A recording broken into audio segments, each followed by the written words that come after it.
हे दोस्तों, कैसे हैं आप लोग। चलिए हमारे इकोनॉमिक्स के 10th चैप्टर को कंटिन्यू करते हैं। तो सबसे पहला टॉपिक है इस वीडियो का स्पेशल इकोनॉमिक जोन। तो स्पेशल इकोनॉमिक जोन्स को हम SEZ भी कहते हैं शॉर्ट में, जो 1 अप्रैल 2000 से शुरू हुआ था। अब मेन पर्पस क्या है इसे शुरू करने का, ये इसलिए शुरू किया गया था ताकि फॉरेन कंट्रीज़ भी हमारे कंट्री में इन्वेस्ट करें, हमारी कंट्री भी इजीली एक्सपोर्ट कर सके और हमारे कंट्री यानी हमारे इंडिया के गुड्स पूरे वर्ल्ड में बिके। अब हमने ये स्पेशल इकोनॉमिक जोन किससे मोटिवेशन लेके इंस्पायर होके खोला था, तो हमने ये काम चाइना को देख के किया था। अब ये जो SEZ है, ये एक ऐसा एरिया होता है जहाँ पे अलग ही नियम होते हैं, अलग ही कानून होते हैं। और ये SEZ किस किस कंट्रीज़ ने बनाया है, तो China, India, Jordan, Poland, Philippines, Russia, North Korea, इन सब लोगों ने। अब हमारे इंडिया में 8 स्पेशल इकोनॉमिक जोन्स है, जैसे कि सेंटा क्रूज जो महाराष्ट्र में है, कोचीन केरला में है, खंडला एंड सूरत जो गुजरात में है, चेन्नई तमिलनाडु में है, विशाखापट्टनम आंध्र प्रदेश में है, फल्टा वेस्ट बंगाल में है एंड नोएडा उत्तर प्रदेश में है। कोई भी private person, government, joint sector, state government, कोई भी इसे स्टार्ट कर सकता है, बहुत इजी है। नेक्स्ट टॉपिक आता है importance of small scale industry. अब देखिए पिछले 5 सालों में स्मॉल स्केल इंडस्ट्री का भी बहुत ज़्यादा ग्रोथ हुआ है और एम्प्लॉयमेंट को जनरेट करने में, या फिर अगर आपके पास थोड़ा सा कैपिटल है और आपको प्रोडक्शन करना है, रूरल एरियाज़ में इंडस्ट्रियलाइजेशन को पहुंचाने में या बैकवर्ड एरियाज़ का डेवलपमेंट करने में, एक बैलेंस बनाने में, इन सभी कामों को ठीक से करने में स्मॉल स्केल इंडस्ट्री ने बहुत बड़ा रोल प्ले किया है।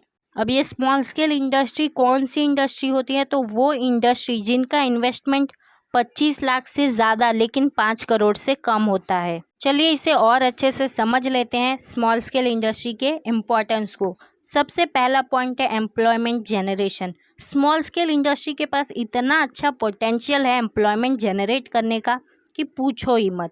ये लोग labour intensive production technique use करते हैं, यानी कि बहुत कम कैपिटल लेकिन बहुत ज़्यादा लेबर्स। ठीक है, इन द ईयर 1994 to 95 तब स्मॉल स्केल इंडस्ट्री ने कितना एम्प्लॉयमेंट जनरेट किया था, तो 191.40 लैक्स। 2001 एंड 2 में 249.33 लाख बढ़ गया एंड 2011 एंड 12 में तो ये 1012.59 लाख बढ़ गया। सेकेंड पॉइंट आता है इंक्रीज इन प्रोडक्शन। अब देखिए स्मॉल स्केल इंडस्ट्रीज की वजह से प्रोडक्शन भी बढ़ता जा रहा है। 1994 to 95 में इन्होंने 1,22,154 करोड़ का प्रोडक्शन किया था, जो कि सडनली 2,82,270 करोड़ हो गया 2001 एंड 2 में, और बढ़ गया वो 18,34,332 करोड़ 2011 एंड 12 में। तो देखिए किस तरह से प्रोडक्शन बढ़ता जा रहा है। थर्ड पॉइंट आता है इंक्रीज इन प्रोडक्शन यूनिट्स। अब यहाँ ये लोग प्रोडक्शन तो बढ़ा रहे हैं, लेकिन प्रोडक्शन कैसे बढ़ रहा होगा, जब यूनिट्स बढ़ रहे होंगे। तो इंडिया के पास 79.60 lakh small scale industry units थी 1994 to 95 में, जो कि सडनली 2001 एंड 2 में 105.21 लाख हो गया, और आगे 2011 एंड 12 में तो ये 447.73 लाख हो गया। तो देख रहे हैं आप कितना प्रोडक्शन यूनिट बढ़ रहा है। फोर्थ आता है एक्सपोर्ट। अब स्मॉल स्केल इंडस्ट्री के हेल्प से हम बहुत ज़्यादा एक्सपोर्ट कर पा रहे हैं और हमें बहुत ज़्यादा इनकम भी मिल रहा है। 1994 to 95 में स्मॉल स्केल इंडस्ट्री की वजह से हमें 29,068 करोड़ मिला था, जो कि 2001 एंड 2 में 71,244 करोड़ हो गया एंड 2006 एंड 7 में तो ये 1,77,600 करोड़ हो गया। फिफ्थ पॉइंट आता है लेबर इंटेंसिव प्रोडक्शन टेक्निक, यानी कि प्रोडक्शन करने के 2 टेक्निक होते हैं। पहला है capital intensive production technique and दूसरा है labour intensive production technique. Capital intensive production technique क्या होता है कि आपके पास बहुत ज़्यादा कैपिटल है लेकिन आप बहुत कम लेबर्स का यूज़ करते हो, जबकि लेबर इंटेंसिव प्रोडक्शन टेक्निक का ये मतलब है कि आपके पास भले ही कैपिटल कम हो पर आप लेबर्स बहुत ज़्यादा यूज़ करते हो। और कहीं ना कहीं यही अच्छा है, क्योंकि हमारी कंट्री जैसे कि इंडिया, यहाँ पर कितना अनएम्प्लॉयमेंट है, और अगर हम ये वाला मेथड यूज़ करें तो इससे बहुत सारे लोग एम्प्लॉयड हो जाएंगे। तो ये वाला जो टेक्निक है वो बेस्ट है। 6th आता है सेविंग ऑफ फॉरेन एक्सचेंज। अब स्मॉल स्केल इंडस्ट्री की वजह से हम बहुत ज़्यादा एक्सपोर्ट कर पाते हैं तो हमें बहुत ज़्यादा फॉरेन एक्सचेंज मिल जाता है और हम उसे इजीली सेव करके रख सकते हैं। 7th है शॉर्ट पीरियड ऑफ टाइम।